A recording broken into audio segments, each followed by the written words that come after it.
In 865 AD, something landed on the shores of England that the Anglo-Saxons had never seen before. Not a raid, not a handful of longships looking for silver, an army. The largest Viking force ever assembled in history, and it wasn't leaving.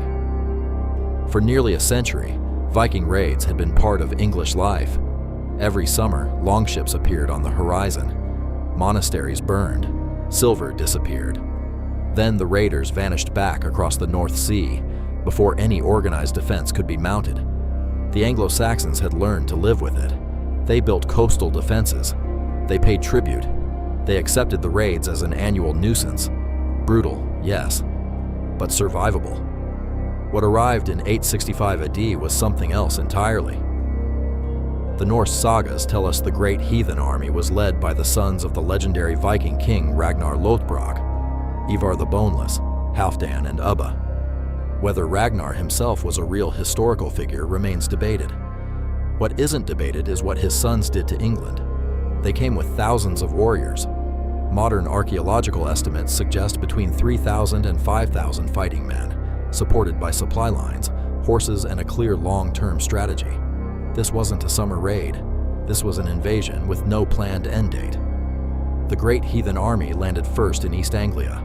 The local king, desperate to avoid destruction, gave them horses and supplies in exchange for peace. The Vikings took the horses and kept moving. Their first major target was York, the most important city in northern England and the capital of the Anglo-Saxon kingdom of Northumbria.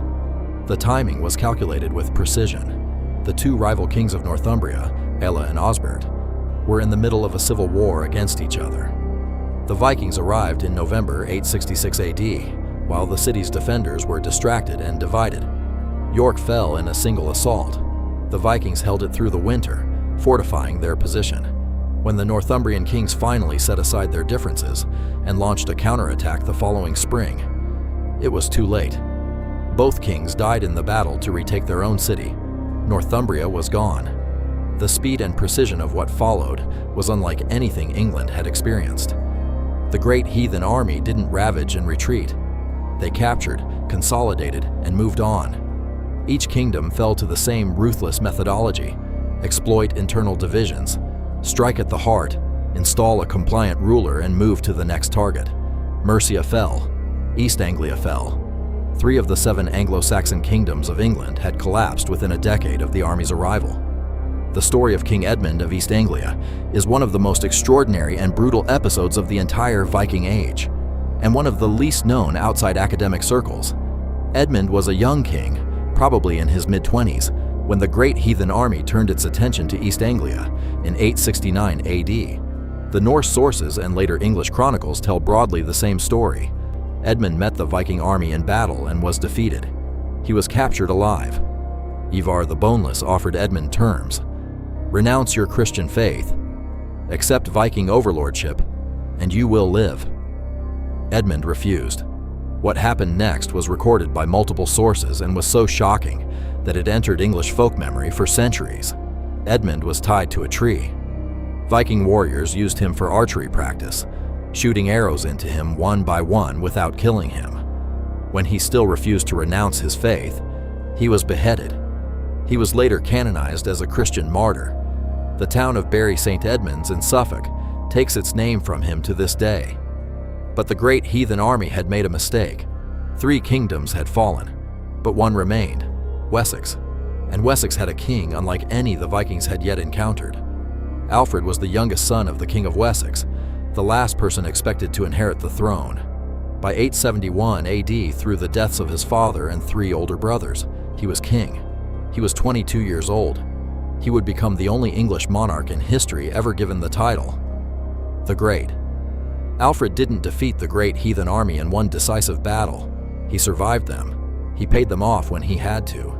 He retreated into the Somerset marshes when they overwhelmed him. He rebuilt. He reorganized. He created the first English navy specifically designed to fight Viking longships.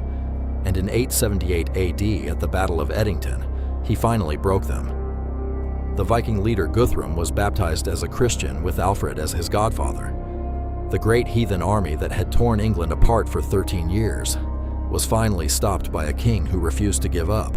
The areas the Great Heathen Army had conquered became the Danelaw, a vast territory across northern and eastern England, governed under Norse law with Norse customs and Norse place names. The Vikings didn't disappear. They settled, they farmed, they traded, they became part of England. Every English town whose name ends in by, like Derby, Grimsby, Whitby, was once a Viking settlement. Every name ending in Thorpe or Thwaite carries the same Norse fingerprint. The Great Heathen Army came to England to conquer. What they actually did was reshape the English language, English law, and English geography in ways that are still visible today, over 1,100 years later.